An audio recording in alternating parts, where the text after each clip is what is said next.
हरि ओम। ओम तामाग्निवर्णां तपसो ज्वलन्तीं वैरोचनीं कर्मफलेषु जुष्टां दुर्गां देवीं शरणहं प्रपद्ये सुतलसी तस्यै नमः।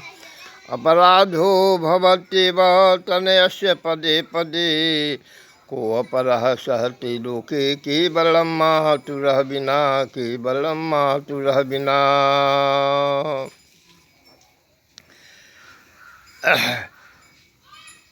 ब्रह्म विष्णु महेशादि जननीं सर्वमोक्षदां सृष्टिस्थितिविनाशानां विधात्रीं जगदम्बिकां तामाग्निवर्णां तपसो ज्वलन्तीं वैरोचनीं कर्मफलेषु जुष्टां दुर्गां देवीं शरणहं प्रपद्ये सुतलसी तस्यै नमः। अपराधो भवत्येव तनयस्य पदे पदे कोऽपरः सहते लोके केवलं मातुरः विना। समस्त सृष्टि में कालिका 84 लाख जीव जंतु बनती हैं। उसमें 4 लाख विलक्षण जीव हैं। अंडज पिंडज उष्मज आदि सब वही बनाती हैं, स्थावर जंगम सब। और सर्वोत्तम अपने स्वरूप वह मनुष्य को बनाती हैं। उसमें भी ब्राह्मण क्षत्रिय वैश्य शूद्र अंत्यष्ट के विचारानुसार पूर्व जन्म के तपस्या अनुसार बनती हैं। तथा समस्त देवी देवता महाकालिका स्वयं बनती हैं, बनाती भी हैं। अब समस्त पुराण देवी भागवत में, श्रीमद् भागवत में, सभी पुराणों में वर्णन के आधार पर मैं कहता हूँ कि वह पुण्यात्मा के में ऊपर से शुक्र की आती हैं और साग सब्जी अन्न फल आदि पर वह प्रभावित होती हैं उस कण से। और उससे जो पुरुष जाति खाता है उससे शुक्र कीट रज और धातु बनता है, तथा स्त्री जाति जो खाती है उससे रज बनता है।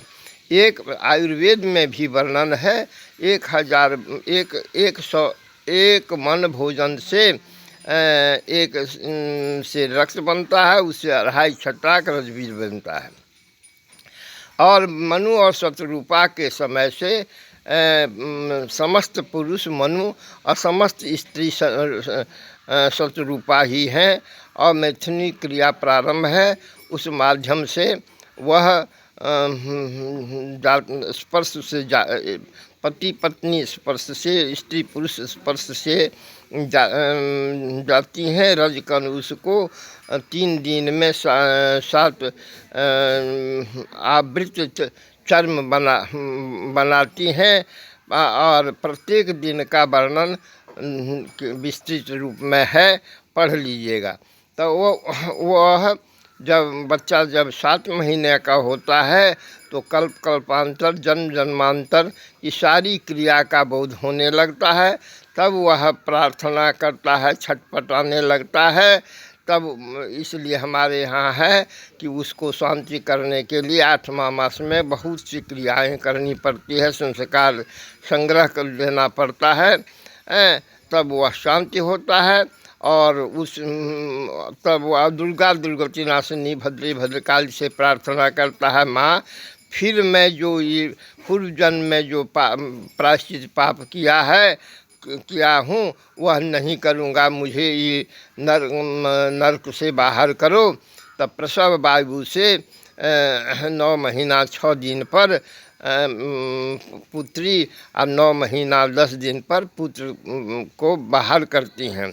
लेकिन यह क्रिया देवोचित है, मानवोचित है, विशिष्ट आयुर्वेदोचित है। परंतु संप्रति में पेट खोल करके न पिता का ठिकाना न माता का पेट खोल के बच्चा को अनाथालय में देता, अंट संट पाउडर से उसको दुर्गति करता।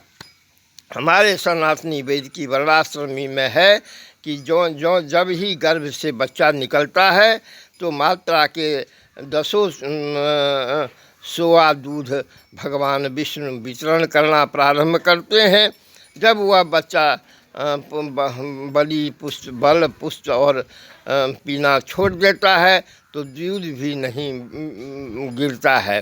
प्रबल प्रमाण प्रस्तुत है कि कुमारी कन्या को, कुमारी गाय को, बाछी को, महिष को, बकरी को दूध नहीं ना। एक कहा गिरिडीह में जो भोजन करता है केमिकल, हम कह कुमारी भोजन करता है केमिकल, उसके स्तन से दूध क्यों नहीं गिरता है। तो बहुत से विद्वान उपस्थित से कहे कि बाबा जो कहते हैं सही कहते हैं। यह सब ईश्वरी प्रदत्त वस्तु है। पंच तत्व पंच तन्मात्रा ये जो जगत जननी जगदम्बा प्रदान की है जीव जंतु के लिए, यह उसका मनोवैज्ञानिक विश्लेषण है। एक सुंदर खेल है। उस खेल के आधार पर वह खेलती है। और सब एक प्रश्न कर दिया मधुबनी सत्संग में, जो बाबा यह खेल मरता क्यों है? ये मरता नहीं है। आत्मा अजर अमर अविनाशी है। उसका मंत्री मन भी और संचालक प्राण भी, जीव भी। जीव अनूठा काल में गरुड़ पुराण में विश्लेषण बढ़िया है। और वो मरता नहीं है। स्थूल शरीर जो पंच तत्व से बना हुआ है, आकाश वायु अग्नि आप पृथ्वी से बना हुआ है, वह छोड़ देता है। लोग कहते हैं मर गया है, लेकिन अगर अमर जीवात्मा मन प्राण के साथ जाते हैं, फिर जन्म लेते हैं। क्योंकि जगत जननी जगदम्बा कालिका महाकालिका जीव को यह क्रिया इसलिए करते हैं कि उसको मौका लगे कि जीव जगदीश को, जगत जननी जगदम्बा को भजे और माया अविद्या के ओर नहीं जाए। माया अविद्या के ओर जाने से 15 अवगुण से प्रभावित होता है, नरकगामी हो जाता है। और जगदीश और महाकालिका की ओर जाने से 25 गुण संपन्न ऊर्ध्वमुख हो जाता है। भूलोक में भी आनंद, भूवलोक में दिव्यानंद, स्वर्गलोक में स्वर्गानंद, महाजन तप में ब्रह्मानंद प्राप्त करता है। और तपस्या बनी रहती है तो स्वर्गलोक में देवत्व को प्राप्त करता है। और यह नरक में 84 लाख नरक का वर्णन देवी भागवत में आज अनेकों पुराणों में है, उसको अवलोकन कीजिएगा। मैं इतना ही कहता हूँ कि सनातन धर्म में वैदिक की 32 विद्या 64 कला में सब गुण संपन्न है, अवगुण किंचित भी नहीं है वर्णाश्रम में। अतः सबसे आग्रह करता हूँ कि आप लोग इसको अपनाइए। सर्वे भवन्तु सुखिनः, सर्वे सन्तु निर्भया, सर्वे भद्राणि पश्यन्तु, सर्वे मा दुख अभार भवेत्, सर्वे दुख मा अभार भवेत्, सर्वे दुख मा अभार भवेत्।